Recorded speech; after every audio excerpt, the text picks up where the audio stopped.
24 ঘন্টা অক্সিজেন কে দেয়? কয় লিটার? 550 লিটার নেই ডেলি। বসে আসেন না এখানে, কিডনি ডায়ালিসিস হইতেছে। প্রজেক্ট লাগাইলে বোঝা যেত ডায়ালিসিসের প্রজেক্ট কত বড়। জান্না কুমিল্লায় আছে, ডায়ালিসিস সেন্টার থাকলে আছে ওইখানে। মেশিনটা কত বড় ডায়ালিসিসের, একবার করতে কতবার লাগে, কত সময় লাগে, একবার করতে গেলে কয় টাকা খরচ হয়। আল্লাহ ডেলি 36 বার ডায়ালিসিস করে। এখনো ডায়ালিসিস হইতেছে কুদরত দিয়ে। আমি বয়ান করতেছি, কিডনি ডায়ালিসিস হইতেছে। ডেলি 36 বার ডায়ালিসিস হয়। 550 লিটার অক্সিজেন নেই। 1,60,000 বার শ্বাস প্রশ্বাস নেই।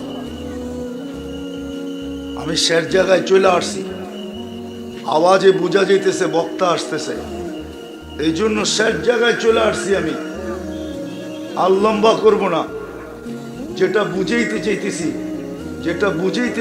এই জন্য আল্লাহ আওয়াজ দেয়।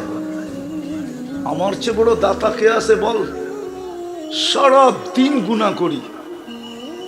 আল্লাহ বলে আস্তুরু কাওয়ালা ও তাকসানি, সারা দিন তুই গুনাহ করস আর আমি সারা দিন লুকোচুরি খেলি। ও যুবক, একটু ভাবো না, 2 বন্ধু 3 বন্ধু বৈশা বৈশা দেখতে থাকো, আর একজনে খোঁচা দিয়া বলছে দেখছো জিনিসটা কিরম, আর তুমি তো জোশে চলে আসছো। জোশ মিটাও কি দিয়ে আমি এটা জানি। মোবাইলের ভিতরে হাত ঢুকান যায় না, মেয়েটা নাচে কোথায় এটাও জানা যায় না, তো মোবাইলে টাচ করে মজা লইতেছে। এটা যদি তোমার মা দেখতো তাহলে জুতা দিয়া বেড়েই তো। এটা যদি তোমার বাবা দেখতো তো জুতা দিয়া বেড়েই তো। বলতো তোর জন্য আমি প্রবাসে জীবন কাটাইতেছি, তোর মতো অপদার্থের জন্য আমি প্রবাসে জীবন কাটাইতেছি। এটা তো প্রবাসী এলাকা, বেশিরভাগ লোক প্রবাসে থাকে। প্রবাস চিনি আমি, প্রবাস কি জিনিস। আমার চেয়ে বেশি প্রবাসীদের দুঃখ কেউ বোঝে না, কেননা বৎসরে 6 মাসই তো বাইরে থাকি। প্রবাসীদেরকে দেখতে থাকি আর ওদের চোখের পানি সইতে থাকি। যুবক, তোমার জন্য তোমার বাবা প্রবাসে থাকে আর তুমি এইখানে মোবাইলে টাচ করে চুমা দাও। তোমাকে 3 বার নির্বাচিত করলো আল্লাহ। মানুষ হিসাবে কে নির্বাচিত করছে? মুসলমানের ঘরে কে? উম্মতে মুহাম্মদী কে বানাইলো? তুমি জানো উম্মতে মুহাম্মদী কি জিনিস? উম্মতে মুহাম্মদী যদি বড় কিছু না হইতো তাইলে দানিয়াল আলাইহিস সালাম কেন 2500 বছর অপেক্ষা করত? উম্মতে মুহাম্মদী যদি মর্যাদাশীল না হইতো তাইলে নবী দানিয়াল আলাইহিস সালাম 2500 বছর কেন অপেক্ষা করত? উনি তো মৃত্যুর পরে 2500 বছর অপেক্ষা করছেন। মৃত্যুর পরে 2500 বছর অপেক্ষা করতেছেন। কত বছর? আর এদিকে দেখেন কত বছর। উনি শুধু এই উম্মতের হাতের ছোঁয়ার জন্য অপেক্ষা করছেন। ছোঁয়া। উনি আল্লাহর কাছে দোয়া করছেন, আল্লাহ উম্মতে মুহাম্মদী আসার পরে, আমার মৃত্যুর পরে আমাকে যেন সুরক্ষিত রাখা হয়। উম্মতে মুহাম্মদী যেদিন আসবে ওদের হাতের ছোঁয়ায় আমাকে কাফন পরায়া যেন দাফন করা হয়। আল্লাহ তো ওনার দোয়া কবুল করছিলেন। সাহাবায়ে কিরাম তো ওনাকে কাফন পরায়া দাফন করছেন। 2500 বছর কেন অপেক্ষা করবে? আজকে দুরবস্থার কারণের জায়গায় আমি চলে আসছি। কেন? একটু ভাবো। চলে যেতে হবে, চেহারা দেখাইতে হবে আল্লাহকে, বাঁচার কোনো সুযোগ নাই। পরিচয়, দুনিয়ার পদবি, কার্ড কিচ্ছু চলবে না। তাইলে ওইটাই সত্য, আবু তালেবের কবর আমাকে 100 বার কাঁদাইতো না। আপনি চিনেন না আবু তালেবকে? দুনিয়ার লিডাররা চিনে না আবু তালেব কোন লিডার। যাকে দেখলে পারস্যের সম্রাট চেরছেরা দাঁড়ায় যেত, যাকে দেখলে রুমের সম্রাট সেলুট দিত, যার দিকে আঙ্গুল উঠাইলে পাঞ্জার থেকে অটোমেটিক পৃথক হয়ে যেত। আবু তালেব 5 বৎসর বাতিজার জন্য অবরুদ্ধ জীবন কাটাইছেন। দুনিয়া কোনো সন্তান জন্ম দেয় না আবু তালেবকে অবরুদ্ধ করবে। আবু তালেবের ইতিহাস পড়ে নাই কেউ, এই জন্য চিনে না আবু তালেবকে। দুনিয়ার দিক দিয়ে দেখাইতেছি, এই জন্য হাদিস দিয়া দেখাইতেছি। আল্লাহর রসুল যতক্ষণ আবু তালেবের রূহ যতক্ষণ পর্যন্ত কণ্ঠ নালীকে ক্রস না করছে, এই মুহূর্ত পর্যন্ত মক্কার কোন সর্দার কাফের আরব ভূখণ্ডের কোন ব্যক্তির সাহস হয় না মুহাম্মদুর রাসূলুল্লাহকে ছোট একটা পাথর দিয়া কষ্ট দিবে, গায়ে পাথর নিক্ষেপ করবে। এই সাহস কারো ভিতরে ছিল না। সবাই জানতো আবু তালেব ইট পাথরের জবাব ইট দিয়া দিবে না। আবু তালেব তালাশ করবে কোন পাহাড় থেকে আসলো, এটার উৎপত্তি কোথায়, কোন জায়গায় এই পাথর তৈরি হলো, ওই জায়গা সহ উঠাও, তারপরে মারো ওর মাথার উপরে। আমার বাতিজাকে কষ্ট 44 বৎসর 10 দিন পালছেন। কয়দিন? 6 বৎসর 6 মাস বয়সের থেকে নিয়া যেদিন আল্লাহ রসুলের বয়স 50 বৎসর 6 মাস 10 দিন, ওই দিন আবু তালেব দুনিয়ার থেকে বিদায় নিছেন। আপনি চিনেন না আবু তালেব? আপনি চিনেন না মোহাম্মদী কাঠ কি? দুনিয়ার ট্রাম কাঠ চিনে দুনিয়া আলারা, কিন্তু মোহাম্মদী কাঠ কি এটা চিনে না। আপনি চিনেন না মোহাম্মদী কাঠ কি? ওই রসুল 2 হাতে চাচাকে কবরে নামায়া রাখছেন, শেষ চেষ্টা করছেন আমি কবরে নামাই, কেননা আমার হাতের ছোঁয়া লাগলে দুনিয়ার আগুন সুতা পোড়াইতে পারে না। প্রমাণ আছে দুনিয়ায়। আনাস ইবনে মালিক রাদিয়াল্লাহু তাআলা আনহুর দস্তরখানে খায়া তারপরে হাত মুছছিলেন, জীবনভর আগুন একটা সুতো পোড়াইতে পারে নাই। উনি দস্তরখান পরিষ্কার করতেন, আগুন দিয়া নিক্ষেপ করতেন, আগুন ময়লাকে ছাই বানায়া দিত, উনি বাহির করে ঝাড়া দিতেন, ফকফকে হয়ে যেত। এটাই ওনার নিয়ম ছিলেন, একটা সুতা জ্বালাইতে পারে নাই। ওই হাত কবরে নামাইছে। যেই পুটের ছোঁয়া পায়া খেজুর গাছ ধন্য হইছে, মেম্বরে পাও দিতে দেরি, খেজুর গাছ চিৎকার দিতে দেরি করে নাই। পুরা মসজিদে নববী জুমার দিন সবাই শুনছে খেজুর গাছের কান্না, বুখারীতে লেখা আছে। ওই রসুল নিজের হাতে নামাইছে। ট্রাম কাঠ চলে নাই, দুনিয়াতে একটাই কাঠ বানাইছেন, মুহাম্মদুর রাসূলুল্লাহ। কোরআন এটাই বলে, নাইলে আল্লাহ কেন ঘোষণা দিবে ওয়ালাউ আন্নাহুম ইয যালামু আনফুসাহুম সুম্মা জাউকা ওয়াস্তাগফিরুল্লাহ ওয়াস্তাগফারা লাহুর রাসূল লাওয়াজাদুল্লাহ তাওয়াবার রহিমা। কোরআন ঘোষণা দিতেছে, বন্ধু উম্মত গুনাহ করবে, পরোয়া নাই, আপনার কাছে আসলো আর আমার কাছে মাপ চাইলো, আপনি যদি পক্ষে হন তো আমি সব গুনাহ মাফ করে দেব, আমার পরোয়া হবে না কত বলব। আপনি রসুল চিনেন না। বিদায় ভালো মতে দুরবস্থা বোঝেন, নাইলে ফিরার সুযোগ হবে না। মায়ের কিন্তু রেডি হয়ে গেছে, স্লোগান চলতেছে, বাঁচার কোনো রাস্তা নাই। বাঁচবেন তো বাঁচবেন কাদেরকে দিয়া? বইলা দিমু মিডিয়া আছে, কাদেরকে দিয়া? যারা হাজার হাজার কোটি টাকা বাংলাদেশ থেকে পাচার কইরা নিজেদের বেগম পাড়া বানাইছে, ওদের হাতে আপনি বেঁচে যাবেন? ওদের হাত দিয়ে আপনি বাঁচবেন? হ্যাঁ, সবার গায়ে তো দাগ আছে, কার গায়ে দাগ নাই? হ্যাঁ, দাগ নাই তো নাই, ওটা আসবে ইমাম মেহেদী আলাইহিস সালাম, ওনার গায়ে কোনো দাগ নাই। এর আগে যা আসবে সবই দাগালা আসবে। কি কি দাগালা? এদের হাতে বেঁচে যাবেন? আপনি মিলায়া দেখেন, বাঁচবেন না। এই জন্য বলতেছিলাম, দুরবস্থার প্রথম কারণ মুসলমান দাবি করি, ইসলামের ছাপ নাই। কোরআন দিছে সারা বৎসরে একবার একটা চুমা নাই। বলুক এইখানে কত লোক এখানে আসে বলুক যে ডেলি কোরআন পড়া বাদ দিলাম, কোরআনটাকে দিয়ে একটা চুমা দেয়, একটা চুমা দেয় উঠায় মোহাব্বতে। কিন্তু কোরআন আছে সবার ঘরে, নাই? হ্যাঁ, রাগ হয়ে গেলেন? সারা বৎসরে আপনি কোরআন একটা চুমা দেন না। কোরআন কি জিনিস জানেন? এই জিনিস তো খোলসে আমার উপরে তুর পাহাড় দেখতে যায়, না গেলে মনে হয় আমিও অন্ধকারে থাকতাম। তুর পাহাড় দেখতে গেছি, তখন মনে উঠছে মুসা আলাইহিস সালাম কালিমুল্লাহ। কেন? আল্লাহর সাথে কথা বলে।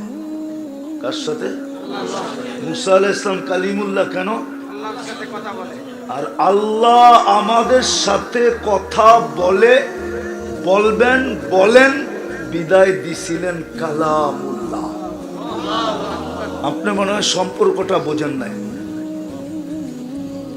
মুসা আলাইহিস সালাম কথা বলে বিদায় কালিমুল্লাহ। আল্লাহ আমাদের সাথে কথা বলতে চান, বিদায় দিছিল কালামুল্লাহ। ওইটা আপনি ঘরে রাইখা সারা বছরে একবার চুমা দেন না। বলুক এখানে কয়জনে দেয় ডেলি চুমা? কয় যুবক বছরে একবার কোরআন নিয়ে চুমা দেয়? বলুক। জুতা না তো কি? এই জন্যই তো 30-30 লাখ টাকা লাগে। এই জন্যই তো সমুদ্রে কবর বানাইতে হয়। এই জন্যই তো মেক্সিকোর জঙ্গলে হারায়া যেতে হয়।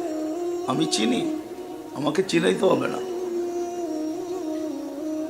আমি চিনি, আমার এখানে কান্না সেভ করা আছে। 2019 লস এঞ্জেলিসে আমি বসা ছিলাম ফজরের নাস্তায়। দুটা ছেলের চেহারা দেখা জিজ্ঞাসা করলাম, এই এলোমেলো চুল, ময়লা কাপড়, তোমাদের চেহারা ফ্যাকাশে, আমেরিকাতে বসে আসো মনে তো হয় না।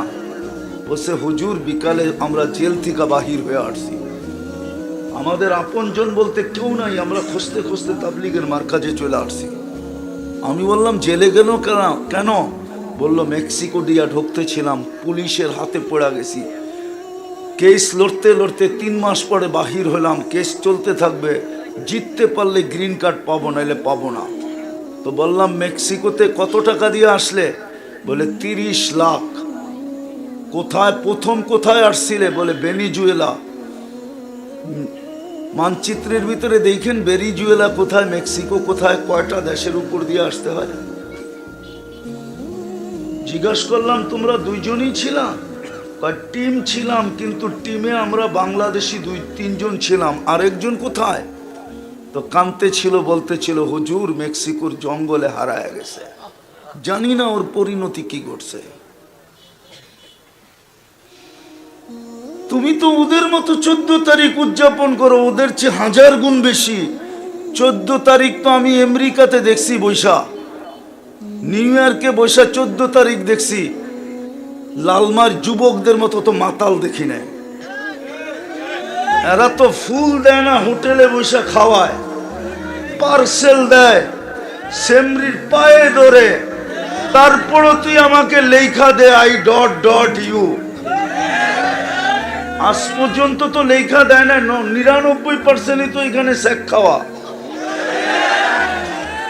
একটা হাত উঠায় বলতে পারবো যে আমি শেখ খাই নাই? বলুক দেখি, এত বড় বুকে সাহস থাকলে। গাড়ি আটকায় দিবা, দাও।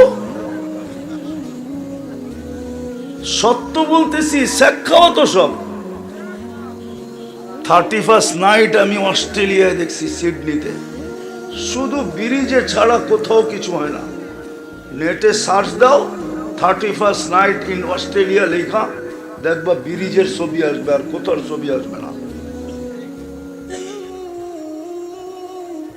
আমাদের দেশে শিক্ষিত মানুষ ভাবে ওরাই আপডেট, আমরা কিছু বুঝি না।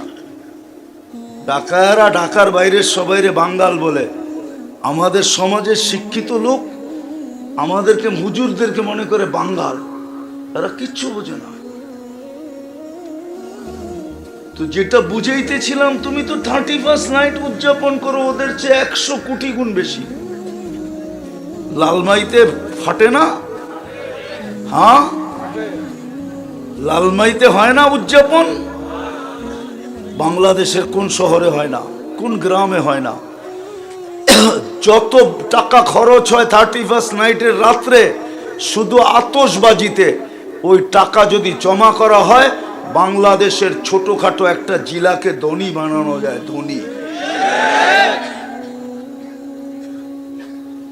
ধনী বানানো যায়। যত টাকা 31st নাইটে শুধু আতশবাজি। তারপরও তোমার উপরে পাঞ্জা কেন? তোমারে চুষা খাইতে চাই কেন? তো যেটা বুঝাইতেছিলাম, কোরআন দিছে 1 বৎসরে একবার চুমা দেয় না, নিজের ঘর নামায় দিছে। বাজার বড়া, মসজিদ খালি। জুমার দিন তাও 20% আসে না, 100 তো দূরের কথা। আমি তো বলতেছিলাম এই উম্মত যদি 1 মাস ইবাদত করতো, 1 মাস, শুধু 1 মাস নামাজ পড়তো পুরা রমজান, 100%। আর 11 মাস যদি নাও পড়তো, আল্লাহ যদি জিজ্ঞাসা করতো কেন পড়িস না, তো আমাদের কাছে জবাব ছিল, বুক ফুলায়া জবাব, 1 মাস 70 মাস ছিল। 1 বৎসরে 12 মাস, 70-এর থেকে 12 বাদ দিয়া দেন, তারপরও তো আমি 58 মাসের পাওনা আপনার কাছে, আপনি আমার কাছে পাবেন কোত্থেকা? এই যুক্তি আল্লাহকে দিতে পারতাম। 1 মাসও তো পড়ে না, বলুক পড়ে কিনা? 1 মাসও তো নামাজ পড়ে না 100%। রমজানেও তো 50% নামাজ পড়ে না, ঊর্ধ্বে 30%, 30% মুসলমান নামাজ পড়ে। গড় নামায়া দিছে, গড়। আল্লাহর ঘর খালি আর আপনি থাকবেন অট্টালিকায়, ইম্পসিবল। এটাই আল্লাহ লেখা দিছে এক জায়গায়, তোরে বানাইতে দিমু, থাকতে দিমু না। কত মানুষের অট্টালিকা পড়া আছে, ওই জঙ্গলে জঙ্গলে ঘুরতেছে। এই রাত এই বন্ধুর বাড়ি, ওই রাত ওই বন্ধুর বাড়ি, যায়া দেখে বাথরুমও ঠিক মতো নাই, কিন্তু আর বাথরুমই 1 কোটি টাকা খরচ করছে। বাথরুম না করতে মনে চাইলো খাড়ায় খাড়ায় করে ওইখানে, কেননা পেটেরটা বাড়ি করতে হইব তো, নাইলে খাইব কোত্থেকা? কিতাবে লেখা আছে, বানাবি তোরে থাকতে দিমু না, কামাবি তোকে খাইতে দিমু না, জমাবি তোকে ভোগ করতে দিমু না। হ্যাঁ হ্যাঁ, আমি জানি, দুনিয়ার রুলস জানি। আপনি যেখানে হাজার হাজার কোটি টাকা নিয়ে রাখছেন, এটা শুধু দাগেই লাগছে, আপনি কোনোদিন ভোগ করতে পারবেন না। ওই দেশের থিওরি আমার জানা আছে, ওই দেশের রুলস আমি জানি। ওই দেশে হইলো ইন, যত খুশি ইন করো, আউট করতে পারবে না। আর তুমি বুক করবা, তাহলে আমার সাথে চলেন, লঞ্চ ইঞ্জিলিসে আমি দেখায় দিই। প্রেসিডেন্ট বাইক চালায়, জিপ, আরে কি বলে, ক্যাব চালায়, ক্যাব। আফ্রিকার প্রেসিডেন্ট, আমি চিনি ওকে, আমি দেখায় দেবো। ওই ক্যাব চালায়, এখন নিয়ে গেছিল গাড়টি বইরা, জিজ্ঞাসা করছে কি, খায়া ফেলছে সব, এখন সংসার চালানোর জন্য বাইক চালাই। বাংলাদেশিরা তো অতি উৎসাহী, লিগা ওরা পালে, অসুবিধা নাই। কিন্তু আফ্রিকানরা এত উৎসাহী না, তোরটা তুই পাল, এই জন্য বাইক চালা, এখন ক্যাব চালায়। আমি চিনি, এই জন্য তো বলি আমি মিডিয়ায় বিশ্বাসী না, আমি চোখে দেখা বিশ্বাসী। তো ঘর দিছে খালি,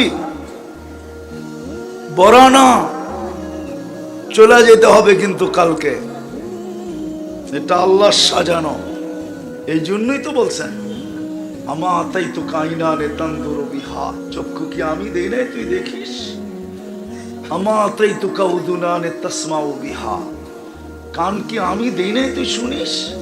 আমা তাই তো কালিসান আল তান্তে কবি, বাক শক্তি কি আমি দেই নাই যেটা দিয়ে বলিস? ফাইলাইন, কই চললি, কই চললি? ভাবছিস আমরা উদাসীন? হ্যাঁ, আল্লাহ কোরআন এটাই বলে, মিরসাদ। আল্লাহ বলে আমরা উৎপাইতা আছি, উৎপাইতা। ইন্না রাব্বাকা লাবিল মিরসাদ।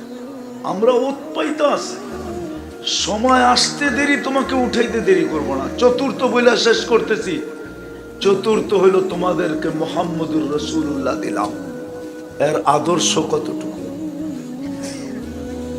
যেই রসুল দিয়ে এত উচ্চ মর্যাদায় বানা উঠাইলাম, একটা শোনাবো, একটা শুনে শেষ করি।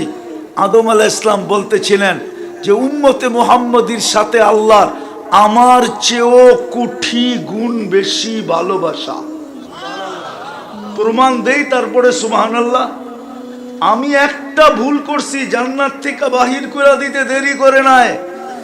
উম্মতে মুহাম্মদী সারা দিন গুনাহ করবে, রাতের 3 ভাগের 1 ভাগ অতিবাহিত হইতে দেরি। এখন হয়ে গেছে 1 ভাগ, 3 ভাগের 1 ভাগ অতিবাহিত।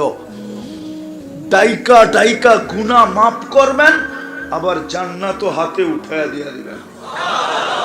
ওলামারে জিজ্ঞাসা করেন, রাতের 3 ভাগের 1 ভাগ অতিবাহিত হলে আল্লাহ প্রথম আকাশে আয়া ডাকে কি ডাকে না? হাল মিম মুস্তাগফির, বুখারীতে আছে, হাল মিম মুস্তাগফির ফাগফির লা। বিদায় চলেন, আজকে তওবা করি যদি বাঁচতে চাই। রাজি তওবা করতে? কে কে রাজি? পাক্কা মনের থিকা? হ্যাঁ সত্য?